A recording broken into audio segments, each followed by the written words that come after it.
go. Welcome back to Counterculture. I'm not Pastor Andy. He's not Pastor Mark. We are Mark and Andy. Ooh. The Mark and Andy Show. The Mark and Andy We Show. should have our own morning show.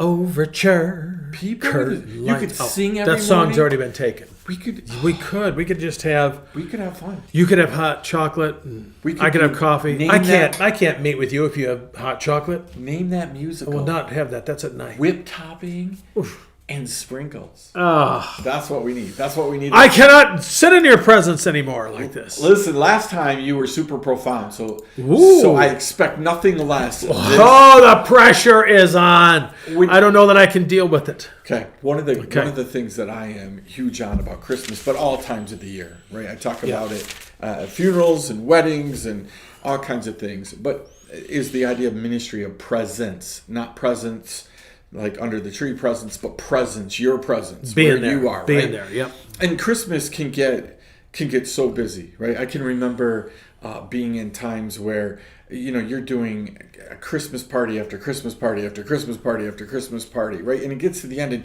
you're just not there, right? So one of the things that happens during the Christmas time is that we get tired and we get busy and we get having to go to this thing and this thing and this thing. And how do we slow down a little bit so that we can practice the ministry of presence, so that we can actually be in a place and actually be partaking in a place and be all in on the things that we're doing? No, we cannot do that. No, we can do that. Fantastic. The word we to say can is say no. No. Now, you don't have to say it as abruptly as that. Let me see what my schedule looks like, and let me see if that will work. Mm-hmm. So let me ask you a question with that, because as a pastor, I remember one year at graduation, I was teaching at a Christian school, and graduation parties came up, and we had 5 to 10 students, so that wasn't a ton. But I can remember not being able to go to one of the graduates and showing up at another one and it causing hurt. Like they were like, well, you didn't show up to mine. And I instantly stopped going to graduation parties because I said, if we can't go to all of them, I'm not going to pick and choose, right? But in this Christmas season, the word no would allow us to choose some things. Is it okay as a pastor, but is it okay as a Christian, a Christ follower during the Christmas season to say no and just kind of pick and choose some things that I can be all in on? Yeah, I think it is okay to do that, because I think, or if you're not going to do that, you can say, you know what, we won't be able to stay very long. We're going to pop in, and then we will. Right. We've got other commitments. Here's the interesting thing with the word no. I don't like it. Andy says, hey, Mark, can you do such and such? No, I won't be able to do that. What is almost always the next statement? Why? Yep. You know what? I don't have to tell you why. No, and I shouldn't have to have you tell me why. I shouldn't. Exactly. Can you help me with this? Yeah. When is it? Here's what I always love. People do this. What are you doing right now? Nothing. Why? Or I will say, what's up? Yep. Because I may not be doing anything that you think is important, but it's important to me, and I may not be able to help. Tell me what's going on. Yep. Is this I got to move this thing right now. Well, why is it an emergency now? Well, I knew it was supposed to be done. I was supposed to do it 2 weeks ago, but I didn't. Well, that's not my problem. Lack of preparation on your part is not an emergency on mine. I've been there. I've done it too, and there's some people that make a habit of it. Mm-hmm. We do not have to give a reason why we can't do something. Let your no be no. Let your no be no. And it'll say, okay, so we were having a conversation earlier about Christmas is a season that teaches us to lie. Yep. That's a wonderful gift. I just love, it's like in a Christmas Story. Remember, he gets the rabbit outfit? Spoiler alert. You gotta, what does his mom say? You gotta thank her for that. No way! This thing stinks. It's the worst gift in the world. But we're taught to be polite, and to some degree that's okay. But,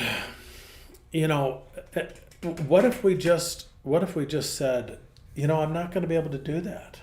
And do you go to something that you don't have the energy for? Yeah, exactly.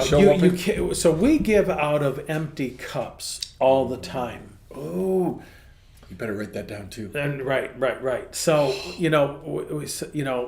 we try to minister to people. I lived in Kansas City area 15, 20 years ago when that pharmacist was watering down cancer drugs. Yep. There was a guy affiliated with my church who died because of that. The medicine was not strong enough.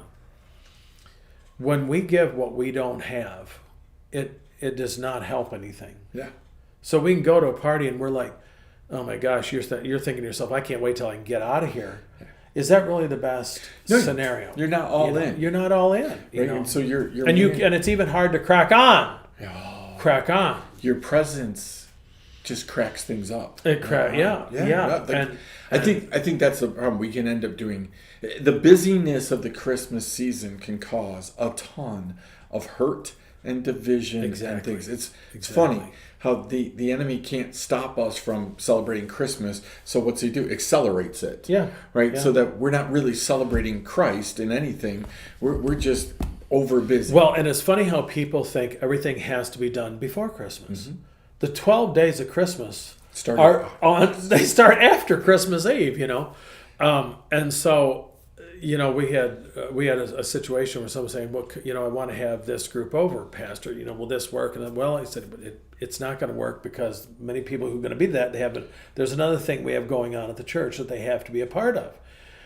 I said, have you thought about having it after Christmas? Yep. When things maybe, and they're like, oh, that's great. They're having it after Christmas. No, you know me. I believe in birth months, not birthdays. So the whole month of July is a birth month for me. I celebrate. Bob, we're all three of us are in there. Celebrate each other. Just to have it. One of these days can be birth years for me. So, why? Let's continue. Of course, what do we do after? Some people take the Christmas tree down on Christmas Day. It's all done. We're done. And of course, proper thing to do is Christmas tree stays up until after Epiphany. Yep. Up until Epiphany, I should say. So, if it's the birth of Christ, let's extend it a little bit. And let's not get ourselves so worked up that we're not enjoying it, but we say, you know what, hey, we're still celebrating Christmas. We could celebrate Christ anytime. Yes. What if you celebrate Christmas in July? I've done that before. We've sang Christmas songs in July. It's fun, yeah. It's a lot of fun. Right. All right. Well, listen, there's a whole bunch in there that you can chew on. We want you to have a Merry Christmas, but we want you to have a Merry Christ-filled Christmas. Amen. Where you're keeping Christ the center of all that you do, right? Again, maybe this Christmas do something novel and ask Christ if it's okay for you to do it, right? That make him the fall guy. Is this what you want for your birthday, Jesus? Maybe we never ask him, do we? We just say, "Here's what I'm doing for you, Jesus. Yeah. I hope you like it." Maybe you should ask Christ. Right. No matter what you do this Christmas, right? God loves you, and He sent His only Son. We want you to focus in on that. Be present with your presence wherever you are. That always sounds like a Markism. We'll see you next time right here at Counterculture. Grace and peace.